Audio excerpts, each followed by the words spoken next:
बिस्मिल्लाहिर्रहमानिर्रहीम। अस्सलाम वालेकुम। Welcome to Zayka with तल्लत। कैसे हैं आप सब? अल्लाह आप सबको अपनी अमान में रखे, जहाँ भी रहें खुश रहें, आबाद रहें। आज मैं आपको बड़ी टेस्टी और बड़ी मुनफरिद सी चटनी की रेसिपी बताने लगी हूँ।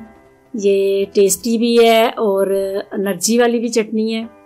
ये आप पकौड़ों के साथ खा सकते हैं, आप सालन के साथ भी इसको यूज़ कर सकते हैं। बड़ी टेस्टी है, इसको आपने ज़रूर ट्राई करना है।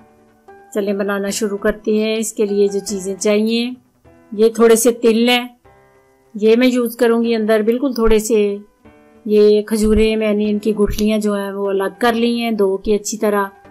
ये इमली का पानी है, हाफ कप गुड़ है, किशमिश, ये साबुत मिर्चें हैं, काला नमक, नमक वाइट वाला और चाट मसाला और सुरख मिर्च पीसी हुई थोड़ी सी।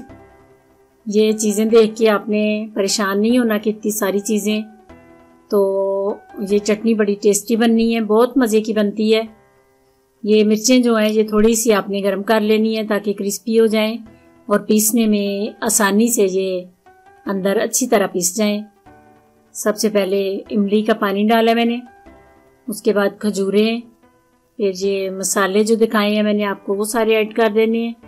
बादाम मैं दिखाना भूल गई थी, ये 5 से 6 बादाम हैं, इनको मैंने भिगो के छिलके उतार दिए। अंदर ही किशमिश, ये सारी चीज़ें डाल के तो आपने इनको अच्छी तरह ग्राइंड कर लेना है। अगर थोड़ा थिक मटेरियल हो तो हल्का सा पानी आप डाल लें। ये देखें अल्हम्दुलिल्लाह इतनी खूबसूरत और इतनी खुशबूदार चटनी जो है वो तैयार हुई है। उसके बाद इसको फ्राई पैन में डालना है और थोड़ा जग में पानी डाल के अच्छी तरह जग को साफ कर लेना है। ये गुड़ आप ऐड कर रही हूँ, इसको चटनी के साथ शामिल करके तो आपने अच्छी तरह इसको पकाना है।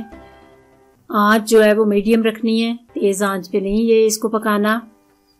ये देखें गर्म होके थोड़ी पतली होगी और उसके बाद ये पकना शुरू होगी, फिर आहिस्ता आहिस्ता थिक हो जाएगी। इस शक्ल में जब हो तो फिर आपने अंदर थोड़े से तिल ऐड करने हैं। तिल आपकी अपनी चॉइस है, अगर नहीं डालना चाहते हैं तो मत डालें। अल्हम्दुलिल्लाह इतनी मज़े की, इतनी खुशबूदार टेस्टी चटनी तैयार है। ये आप रोज़ों में भी बना के यूज़ कर सकते हैं। मेरे कहने पे एक दफ़ा इसको ज़रूर ट्राई कीजिए। अगर पसंद आए तो लाइक और शेयर कीजिए। अगर मेरे चैनल पे आप नए हैं तो प्लीज़ सब्सक्राइब कीजिए ताकि मेरी आने वाली मज़े मज़े की रेसिपी आपको टाइमली मिल सके। दुआओं में हमेशा मुझे याद रखना। अल्लाह आपका हामी और नासिर। खुदा हाफिज़।